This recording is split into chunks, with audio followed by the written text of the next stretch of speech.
रात घनी थी, इतनी कि टिमटिमाते तारे भी हिम्मत हार चुके थे। चांद बादलों के पीछे कहीं छिपा हुआ था, जैसे किसी हादसे का गवाह बनने से कतरा रहा हो। सिर्फ झींगरों की आवाज और कहीं भेड़ियों की गुर्राने की आवाज आ रही थी। ये खामोशी डरावनी नहीं थी, बस इतनी गहरी थी कि सांस लेना भी भारी लगता था। गांव में चारों ओर सन्नाटा पसरा था। हर घर की रोशनी कब की बुझ चुकी थी। सिर्फ चौधरी के पुराने हवेली की एक खिड़की से हल्की पीली रोशनी बाहर आ रही थी। यह हवेली जो गांव के ठीक बाहर घने पेड़ों के साए में खड़ी थी। रघु चौधरी का पुराना नौकर आज भी जाग रहा था। उसकी उम्र लगभग 70 के पार कर चुकी थी और उसकी झुर्रियों भरा चेहरा उस पुरानी हवेली की दीवारों से भी ज्यादा पुराना था। वो एक छोटी सी लालटेन की रोशनी में आग के पास बैठा अपनी लाठी को ध्यान से देख रहा था। उसकी आंखें उम्र के साथ धुंधली पड़ चुकी थी, पर उनमें आज भी एक अजीब सी चमक थी, जैसे वे कुछ ऐसा देखती हो जो औरों को दिखाई नहीं देता। गांव वाले कहते थे कि रघु को हवेली की हर ईंट, हर कोने की कहानी पता है, और वो ये भी कहते थे कि रघु ने उस हवेली में कई ऐसी रातें गुजारी हैं जहां रात का सन्नाटा ही सबसे बड़ी आवाज बन जाती है।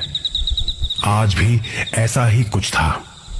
रघु ने धीरे से लाठी को जमीन पर रखा और एक लंबी सांस ली। उसने आंखें बंद की और उसके जहन में बरसों पुरानी यादें ताजा हो उठी। कई बरस पहले की बात है, वो भी तब जब वो बूढ़ा नहीं था। तब रघु जवान था और चौधरी साहब के लिए नए शहर से कुछ जरूरी कागजात लेकर लौट रहा था। गांव पहुंचते पहुंचते रात गहरी हो चुकी थी। घना जंगल जो गांव को बाहरी दुनिया से अलग करता था, वो रात और भी भयानक लग रहा था। पेड़ अपनी लंबी लंबी शाखाओं से रास्ते को इस तरह ढक रहे थे जैसे वो किसी को अंदर आने से रोक रहे हो। रघु तेज कदमों से चल रहा था। तभी उसे दूर से कुछ दिखाई दिया, एक रोशनी जो धीरे धीरे उसकी ओर बढ़ रही थी।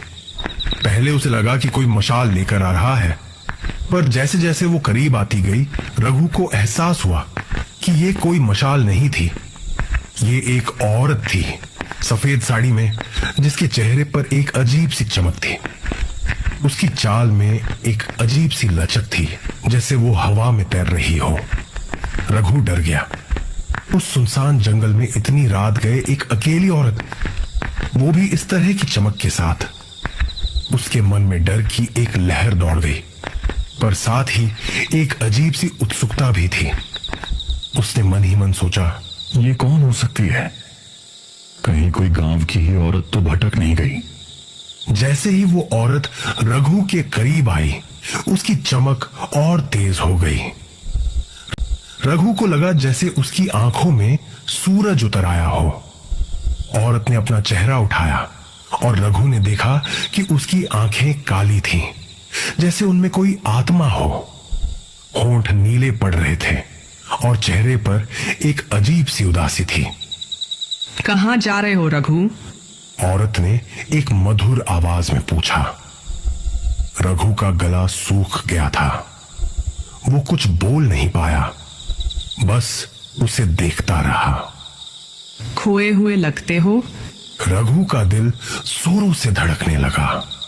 उसने एक पल के लिए पीछे मुड़ने की सोची, पर उसके पैर जैसे जमीन में गड़ गए थे।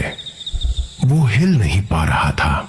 डरो मत, मैं तुम्हें कुछ नहीं करूंगी। रघु को अब ये समझ आ चुका था कि ये कोई साधारण औरत नहीं है। उसके गांव में ऐसी कहानियां सुनाई जाती थी जो उन आत्माओं की है जो रात में भटकती है और राहगीरों को अपने जाल में फंसाती है। उसने हिम्मत जुटाई और धीरे से बोला, मैं अपने गांव जा रहा हूं। औरत की आवाज में एक अजीब सी कड़वाहट आ गई और बोली, गांव तो यहाँ से बहुत दूर है। आओ, मैं तुम्हें एक आसान रास्ता दिखाती हूँ। औरत रघु के सामने से गुजरी और जंगल की एक ऐसी पगडंडी पर मुड़ गई जो रघु ने पहले कभी नहीं देखी थी। वो पगडंडी इतनी घनी झाड़ियों से ढकी थी कि रघु को यकीन ही नहीं हुआ कि कोई वहां से गुजर सकता है। पर औरत आसानी से उस पर चल रही थी। उसकी साड़ी झाड़ियों से बिना उलझे आगे बढ़ रही थी। रघु ने अपनी आंखें बंद कर ली और भगवान का नाम लिया। उसे लगा कि वो अब किसी भयानक जाल में फंसने वाला है। पर उसी पल एक आवाज उसके कानों में गूंजी, रघु। कहां अटक गया। यह चौधरी साहब की आवाज थी। रघु ने आंखें खोली। सामने चौधरी साहब एक लालटेन लिए खड़े थे। उनके पीछे गांव के 2-3 लोग थे। औरत गायब हो चुकी थी। वो रोशनी, वो साड़ी, सब कुछ एक पल में हवा में घुल गया था। रघु ने राहत की सांस ली। क्या हुआ? इतनी देर क्यों लगा दी? रघु ने उन्हें पूरी बात बताई। चौधरी साहब ने ध्यान से सुना और फिर उनके चेहरे पर एक गंभीर भाव आया। बेटा, ये छलावा था। जंगल में ऐसी कई आत्माएं भटकती हैं जो लोगों को भ्रमित करती हैं। शुक्र है कि तुम सही समय पर बाहर आ गए। उस रात रघु हवेली में वापस आ गया, पर उसकी नींद उड़ चुकी थी। हर बार जब वो आंखें बंद करता तो उसे उस औरत का खाली चेहरा और उसकी खोखली आवाज सुनाई देती। रघु ने आंखें खोली। आग की लपटें धीमी हो चुकी थीं। बाहर अब भी अंधेरा था, वैसा ही घना और डरावना। रघु को पता था कि उस रात के बाद भी उस छलावे ने उसका पीछा नहीं छोड़ा था। कभी कभी उसे हवेली के अंदर दूर से उस खोखली आवाज की प्रतिध्वनि सुनाई देती थी। कभी कभी उसे लगता था जैसे कोई सफेद छाया उसकी आंखों के पास से गुजर गई हो। हवेली में रात कभी खत्म नहीं होती थी, या यूं कहें कि रघु के लिए सूरज कभी उगता ही नहीं था। हर अगली सुबह जब गांव के लोग अपने दैनिक कार्यों में लग जाते, रघु को लगता जैसे वो अभी भी उस अंधेरी रात में फंसा हुआ है। उस रात के बाद से रघु ने खुद को हवेली तक ही सीमित कर लिया था। वो बाहर की दुनिया में कम ही निकलता था।